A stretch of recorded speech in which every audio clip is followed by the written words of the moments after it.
Magandang araw! Sa video na ito, tatalakayin natin ang ikalawang kabanata ng Florante at Laura ni Balagtas na may pamagat na Ang Binata sa Puno ng Higera, saknong 8 hanggang 24. Pag-aaralan din natin ang maikling buod, mga mahahalagang pangyayari, tauhan, tagpuan, talasalitan at aral, mensahe o implikasyon na matatagpuan sa kabanatang ito. Simulan na natin. Ang Binata sa Puno ng Higera. Sa may gitna nitong mapanglaw na gubat, may punong higerang dahoy kulay pupas. Dito nakagapos ang kahabag-habag, isang pinag-usig ng masamang palad. Baguntaong basal na ang anyo at tindig, kahit natatali kamay, paa at liig, kundi si Narciso'y tunay na Adonis, mukha'y sumisilang sa gitna ng sakit. Makinis ang balat at anaki burok, pilikmat at kilay mistulang balantok. Bagong sapong ginto ang kulay ng buhok, sangkap ng kataway pawang magkaayos. Dangan dooy walang oryadang ninfas, gubat na palasyo ng masidhing harpyas, nangaawa disit na akay lumiyag, sa himalang tipon ng karikta at hirap. Ang abang uyamin ng dalita't sakit, ang dalawang matay bukal ang kapares. Sa luhang nanatak at tinangis-tangis, ganito'y damdamin ng may awang dibdib. Mahiganting langit, bangis mo'y nasaan? Ngayoy naniniig sa pagkagulaylay, bagoy ang bandila ng lalong kasamaan, sa reynong Albanya'y iniwawagayway. Sa loob at labas ng bayan kung sawi, kaliluhay siyang nangyayaring hari. Kagaling at bait ay nalulugami, ininis sa hukay ng dusat pighati. Ang magandang asal ay ipinupukol, sa laot ng dagat kutyat linggatong. Balang magagaling ay ibinabaon, at inililibing na walang kabaong. Nguni, at ang lilot masasamang loob sa trono ng puri ay iniluluklok, at sa balang sukab na may asal hayop, mabangong insenso ang isinusuob. Kaliluhat sama ang ulo'y nagtayo, at ang kabaitay kimi at nakayuko. Santong katuwiray lugami at hapo, ang luha na lamang ang pinatutulo. At ang balang bibig na binubukalan ng sabing magaling at katotohanan, agad binibiyak at sinisikangan ng kalis ng lalong dustang kamatayan. O taksil na pita sa yamat mataas, o hangad sa puring hanging lumilipas, ikaw ang dahilan ng kasam-ang lahat at niring nasapit na kahabag-habag.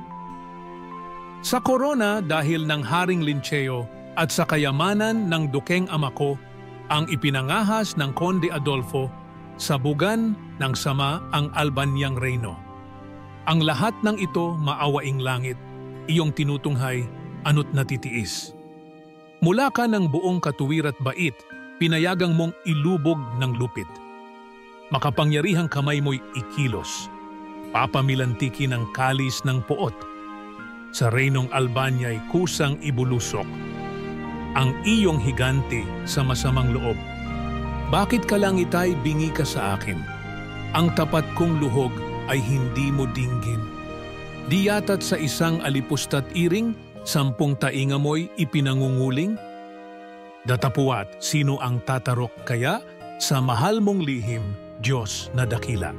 Walang mangyayari sa balat ng lupa, di may kagaligang iyong ninanasa. Ngayon naman ay talakayin natin ang buod nito. Ang tula ay naglalarawan ng isang binatang nakagapos sa puno ng higera sa gitna ng isang mapanglaw na gubat. Siya ay tinuturing na isang Adonis dahil sa kanyang kagwapuhan at kahangahangang tindig. Bagaman siya ay magandang lalaki, siya ay nakagapos at naghihirap dahil sa kalupitan at kasamaan ng mundo. Binanggit sa tula ang kalagayan ng lipunan kung saan ang kasamaan ay naghahari at ang kabutihan at katotohanan ay tinatapak-tapakan. Ang binata ay sumasagisag sa kawalang katarungan at ang kanyang paghihirap ay sumasalamin sa mga pagsubok na dulot ng kasakiman at kasamaan ng tao. Dumako naman tayo sa mga mahahalagang pangyayari. Ang binata ay nakagapos sa puno ng higera sa gitna ng gubat. Ipinakilala ang kanyang anyo na tulad ni Adonis, makisig at maganda, ngunit nahaharap sa sakit at paghihirap. Inilalarawan ang kalagayan ng lipunan kung saan ang kasamaan ay naghahari, habang ang kabutihan ay pinapabagsak. Ang binata ay naglalahad ng kanyang paghihirap at hinanakit sa kalupitan ng langit at mundo. Hinihingi ng binata ang hustisya mula sa Diyos laban sa kasamaan sa lipunan. Mga mahahalagang tauhan. Florante, ang binatang nakagapos sa puno ng higera. Siya ay sumisimbolo sa kawalang katarungan at paghihirap na dulot ng kasamaan sa lipunan. Conde Adolfo, ang kalaban na nagdulot ng kasamaan at kaguluhan sa Albania, sumasagisag sa kasakiman at katiwalian. Haring Linceo, hari na nabanggit na tila nawala sa pwesto, simbolo ng nasirang kapangyarihan at hustisya.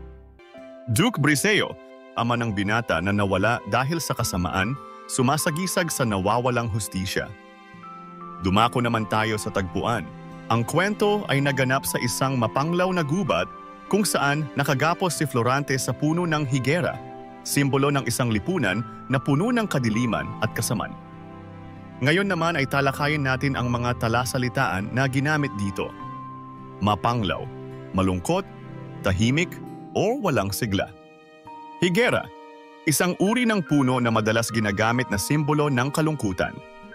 Adonis, isang tauhan mula sa mitolohiya na kilala sa kanyang kagwapuhan, kaliluhan, kasamaan o kataksilan. Linggatong, pagdurusa o kapighatian.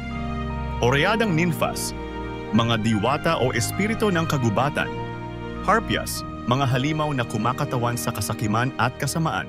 Ninanasa, hinahangad o inaasam. Kalis, espada o sandata, simbolo ng kapangyarihan. Dustang kamatayan, kahindik-hindik na kamatayan. At ngayon ay alamin naman natin ang mga aral o mensahe ng tula. Ang kasamaan at kawalang katarungan ay nagiging dominante sa lipunan kapag ang kabutihan ay pinababayaan at hindi pinapahalagahan. Ang kapangyarihan at yaman ay maaaring magdulot ng kasamaan kung ito ay gagamitin sa pansariling kapakinabangan at pagpapahirap sa iba. Ang paghihirap ng isang inosente ay sumasalamin sa isang lipunang puno ng katiwalian. At tanging ang pananampalataya at pag-asa sa Diyos ang natitirang sandigan sa gitna ng pighati. At diyan nagtatapos ang ikalawang kabanata ng Florante at Laura, ang binata sa puno ng higera. Ano ang natutunan mo dito? I-comment mo na ang iyong sagot. Inaanyayahan ka din namin na i-like, subscribe at i-click ang notification bell para lagi kang updated sa mga susunod naming videos. Hanggang sa muli, maraming salamat sa panonood.